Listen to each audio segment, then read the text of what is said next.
Gandikota reservoir capacity 27 టీఎంసీలు, ఏ రోజు 15-14 టీఎంసీలు మించిపెట్టలా నీళ్లు. మేము వచ్చిన తర్వాత 1000 కోట్లు R&R మీద డబ్బు ఖర్చు పెట్టి 27 టీఎంసీల ఫుల్ డిశ్చార్జ్ కెపాసిటీలో గండికోట నీళ్లు స్టోర్ చేసినాం. చిత్రావతి ప్రాజెక్టు ఏ రోజు ఫుల్ కెపాసిటీ 10 టీఎంసీలు నీళ్లు ఏ రోజు స్టోర్ చేయలేదు.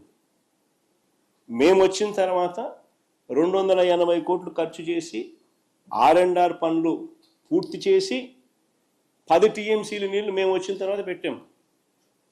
బ్రహ్మం సాగర్ 17 టీఎంసీలు ఏ రోజు పెట్టలా. మేము వచ్చిన తర్వాత డయాఫ్రమ్ వాళ్ళు కొత్తది వేసి లీకేజ్ సమస్యను పూర్తి చేసి 90 కోట్ల రూపాయలు ఖర్చు చేసి 17 టీఎంసీలు బ్రహ్మం సాగర్లో నీళ్లు నింపాం. మేము వచ్చిన తర్వాతనే వెలుగొండలో 2 టన్నులు పూర్తి చేసి 2 దశాబ్దాల కలను మేము వచ్చిన తర్వాత నెరవేర్చి జాతికి అంకితం చేశాం వెలుగొండ ప్రాజెక్టు. ఇక మిగిలింది R&R పనులు, లైనింగ్ పనులు, అంతకని ఇంకేం మిగల.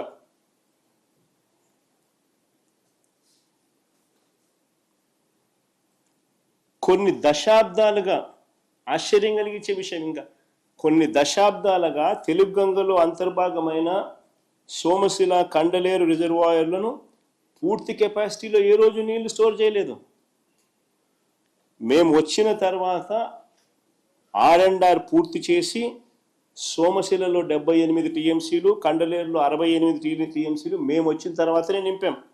120 కోట్ల రూపాయలు ఖర్చు చేసి ఈ డ్యాముల్లో ఫుల్ కెపాసిటీని అచీవ్ చేసినాం. మేము వచ్చిన తర్వాతనే జరిగింది ఇది. మేము వచ్చిన తర్వాతనే దశాబ్దాలుగా పెండింగ్లో ఉన్న నెల్లూరు బ్యారేజు, సంగం బ్యారేజ్ పనులు పూర్తి చేసి ప్రారంభించాం. మేము వచ్చిన తర్వాతనే. అసలు అంతెందుకు, ఇక్కడ నుంచి కూతవేటు దూరంలో ఉంది పులిచింతల ప్రాజెక్టు. మేము వచ్చేదాకా ఆ ప్రాజెక్టులో ఫుల్ కెపాసిటీ ఏ రోజు స్టోర్ చేయలేదు. మేము వచ్చిన తర్వాత 200 కోట్ల రూపాయలు మేము ఖర్చు చేసి R&Rకి మేము ఖర్చు చేసి 45 టీఎంసీలు ఫుల్ కెపాసిటీ స్టోర్ చేసింది మా ప్రభుత్వంలోనే. ఇవన్నీ మా హయాంలో జరిగాయి. అసలు నిజంగా ఒక చిత్తశుద్ధి అనేది ఉండాలి. రైతులకు మంచి జరగాలంటే ఏం చేయాలి, ఎలా చేయాలి అని ఒక చిత్తశుద్ధి అనేది ఉండాలి. ఒక చిత్తశుద్ధి ప్రకారము అడుగులు వేస్తే, మనిషిలో సిన్సియారిటీ, కమిట్మెంటు ఉంటే ఏదైనా కానీ దేవుడు ఆశీర్వదిస్తాడు, పనులు జరుగుతాయి. అవి చంద్రబాబు నాయుడుతో లోబడిన పరిస్థితులు, జగన్ ప్రభుత్వంలో కనిపించిన పరిస్థితులు అవే తేడా. రెండో సబ్జెక్ట్లోకి పోతాం. భోగాపురం ఎయిర్పోర్ట్. భోగాపురం ఎయిర్పోర్ట్ కూడా నిజంగా చూస్తే చంద్రబాబు మరో క్రెడిట్ చోరీ చేయడానికి పడరాని పాటలు పడతా ఉన్నాడు. భోగాపురం ఇంటర్నేషనల్ ఎయిర్పోర్ట్ స్టోరీ కూడా చూస్తే అసలు క్రెడిట్ చోరీ అన్నది చేయడం కోసం ఎన్ని పడరాని పాటలు పడతా ఉన్నాడు చంద్రబాబు నాయుడు అన్నదానికి ఇది ఇంకొక ఎగ్జాంపుల్. వాస్తవంగా చంద్రబాబు నాయుడు గారు ఈ భోగాపురం ఎయిర్పోర్ట్, ఇంటర్నేషనల్ ఎయిర్పోర్ట్ పేరుతో పెద్ద ఎత్తున భూదోపిడీకి ప్లాన్ చేసినాడు ఈ పెద్ద మనిషి ఆయన హయాంలో. మీ అందరికీ కూడా గుర్తుండే ఉంటుంది, 2014 నుంచి 19 మధ్యలో ఆయన ముఖ్యమంత్రిగా ఉన్నప్పుడు మొదట ఈ ఎయిర్పోర్ట్కు 15,000 ఎకరాలు కావాలన్నాడు. అందరికి గుర్తుండే ఉంటుంది. ఎయిర్పోర్ట్ కేంద్రానైనా 15,000 ఎకరాలు ఏంద్రానైనా అని చెప్పి ప్రజలు విస్తుపోయినారు. తర్వాత 5,000 ఎకరాలు అన్నాడు. మన ఎయిర్పోర్ట్ కేంద్రానైనా 5,000 ఎకరాలు ఏంద్రానైనా అని చెప్పి నిజంగా ప్రజలు, ఈ మనిషి చిత్తశుద్ధిని ప్రజలు సీరియస్గా శంకించి ఏకంగా ఈ ప్రాజెక్టుకు వ్యతిరేకంగా 130 కోర్టు కేసులు ఫైల్ అయినాయి.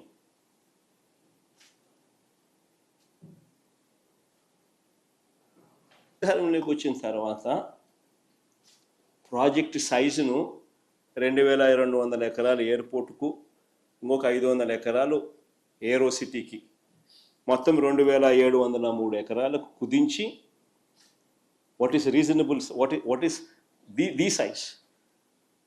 నెట్లేకి వెళ్ళి ఆల్ ది ఇంటర్నేషనల్ ఎయిర్పోర్ట్స్ ఏ సైజుల్లో ఉన్నాయని ఒకసారి బటన్ నొక్కినారనుకో 2700 ఎకరాలు అనే బ్రహ్మాండమైన సైజు కింద కనిపిస్తుంది, ఒక చంద్రబాబు నాయుడు స్కాములు చేసే కార్యక్రమం తప్ప. మేము ఏరో సిటీకి ఒక 500 ఎకరాలు, 2200 ఎకరాలు ఎయిర్పోర్టుకు కుదించి అడుగులు వేగంగా ముందుకు వేయగలిగాం. ప్రతి రైతుకు కాన్ఫిడెన్స్ ఇవ్వగలిగినాం. మొత్తం 130 కేసులు కోర్టులో ఉన్నటి సాల్వ్ చేయగలిగినాం. సాల్వ్ చేసి భూసేకరణ పూర్తి చేసి 3 గ్రామాలలో సుమారు 400 కుటుంబాలను తరలించి దాదాపుగా 960 కోట్ల రూపాయలు ఖర్చు చేసి ల్యాండ్ అక్విజిషన్ పూర్తి చేసినాం. 960 కోట్ల రూపాయలు ఖర్చు చేసినాం. టైం పెట్టినాం, ఎనర్జీ పెట్టినాం, కోర్టు కేసులు సాల్వ్ చేసినాం. 3 గ్రామాలలో 400 కుటుంబాలను తరలించి వాళ్ళకి కాలనీ కట్టినాం.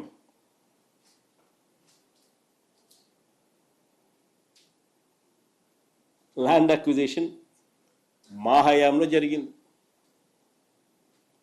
ఇది చేయడమే కాదు, ఈ పనులు చేపట్టడానికి తనకు సంబంధించిన మంత్రి అశోక్ గజపతి రాజు గారు ఆ రోజు కేంద్రంలో సివిల్ ఏవియేషన్ మంత్రిగా ఉన్నా కూడా చంద్రబాబు గారి ప్రభుత్వం పర్మిషన్స్, ఎన్ఓసీలు కూడా కేంద్రం నుంచి తెచ్చుకోలేకపోయారు.